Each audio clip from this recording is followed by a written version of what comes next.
ನಮಸ್ಕಾರ. ನಮ್ಮೊಂದಿಗೆ ನನ್ನ ಮತ್ತೊಂದೆಡೆಗೆ ಸ್ವಾಗತ ಅಂತ ಹೇಳ್ತಾ ನಾನಿವತ್ತು ಹೋಗ್ತಾ ಇರೋದು ನಮ್ಮ ಅಮ್ಮನ ಗಾಡಿ ಸರ್ವಿಸ್ಗಿತ್ತು. ಅದನ್ನು ಸರ್ವಿಸ್ ಮಾಡಿಸ್ಕೊಂಬರಾಗಂತ ಹೊಂಟೀವಿ ನೋಡ್ರಪ್ಪ. ಮಳೆ ಸ್ಟಾರ್ಟ್ ಆಯಿತು, ಅದಕ್ಕೆ ನೋಡ್ರಿ ಮಳೆ ಫುಲ್ ಸ್ಟಾರ್ಟ್ ಇತ್ತು, ಅದಕ್ಕೆ ಸ್ವಲ್ಪ ಸೈಡ್ ನಿಂತ್ಕೊಂಡ್ವಿ. ಅಲ್ಲಿದ್ದ ಮಳೆ ನಿಂತು ಅಲ್ಲಿಂದ ಆಫೀಸ್ ಹೊಂಟೋಗ್ಬಿಟ್ಟಿವಿ ನೋಡ್ರಪ್ಪ.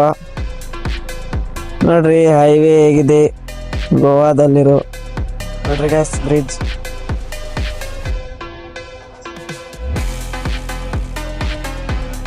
ಅಲ್ಲಿಂದ ಮಾಪ್ಸಾ ಕಡೆ ಬಂದೇ ಬಿಟ್ಟಿವಿ ನೋಡ್ರಪ್ಪ.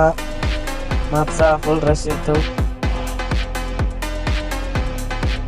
ಅಲ್ಲಿಂದ ನಮ್ಮ ಮಾಮನ ಗಾಡಿ ಕಡೆ ಬಂದೇ ಬಿಟ್ಟಿವಿ ನೋಡ್ರಿ. ಇದೇ ಗಾಡಿ ಸರ್ವಿಸ್ ಇತ್ತು. ಅಲ್ಲಿಂದ ಅದಕ್ಕೆ ಸರ್ವಿಸ್ಗೆ ಏನೇನೋ ಸಾಮಾನು ಬೇಕಾಗಿತ್ತು ಅದನ್ನ ತರಕಂತೆ ಅಂಗಡಿಗೆ ಹೊಂಟೇ ಬಿಟ್ಟಿವಿ ನೋಡ್ರಪ್ಪ. ಅಂಗಡಿ ಕಡೆ ಬಂದು ಸಾಮಾನೆಲ್ಲ ತಗೊಳತ್ತೀವಿ ನೋಡ್ರಿ. ಸಾಮಾನು ತಗೊಂಡು ವಾಪಸ್ ಗಾಡಿ ಕಡೆ ಹೊಂಟೇ ಬಿಟ್ವಿ. ಅಲ್ಲಿ ಎಲ್ಲ ಬಿಚ್ಚಿಟ್ಬಿಟ್ಟಿದ್ರು ನೋಡ್ರಪ್ಪ. ಅಲ್ಲಿಂದ ಗಾಡಿ ರೆಡಿ ಆಯಿತು. ಗಾಡಿ ತಗೊಂಡು ಸೀದಾ ಮನೆ ಕಡೆಗೆ ಅಂತ ಹೊಂಟೇ ಬಿಟ್ಟಿವಿ ನೋಡ್ರಿ.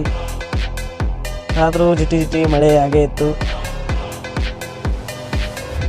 ಅಲ್ಲಿಂದ ಪೆಣ್ಣೆಗೆ ಬಂದು ನಾನು ನಮ್ಮ ಮಾಮ ನಮ್ಮ ದೋಸ್ತ್ ಬರ್ತಂದ ಅದಕ್ಕೆ ನಿಂತೀವಿ ನೋಡ್ರಿ. ಅದೇ ಟೈಮಿಗೆ ಅವನು ಬಂದೇ ಬಿಟ್ಟು ನೋಡ್ರಿ. ಅಲ್ಲಿಂದ ಹೋಟೆಲ್ಗೆ ಹೋಗಿ ಬಾಜಿ ಪಾವ್ ತಿನ್ನಾಗಂತ ಬಂದಿ ನೋಡ್ರಿ. ಬಾಜಿ ಪಾವ್ ತಿಂದು ಸೀದಾ ವಾಪಸ್ ಹೊರಗೆ ಹೊಂಟೇ ಬಿಟ್ಟು ನೋಡ್ರಿ. ಅಲ್ಲಿಂದ ಮೂರು ಗಾಡಿ ಮೇಲೆ ತಿಂದು ಮನೆ ಕಡೆಗಂತ ಹೊಂಟೇ ಬಿಟ್ಟು ನೋಡ್ರಪ್ಪ.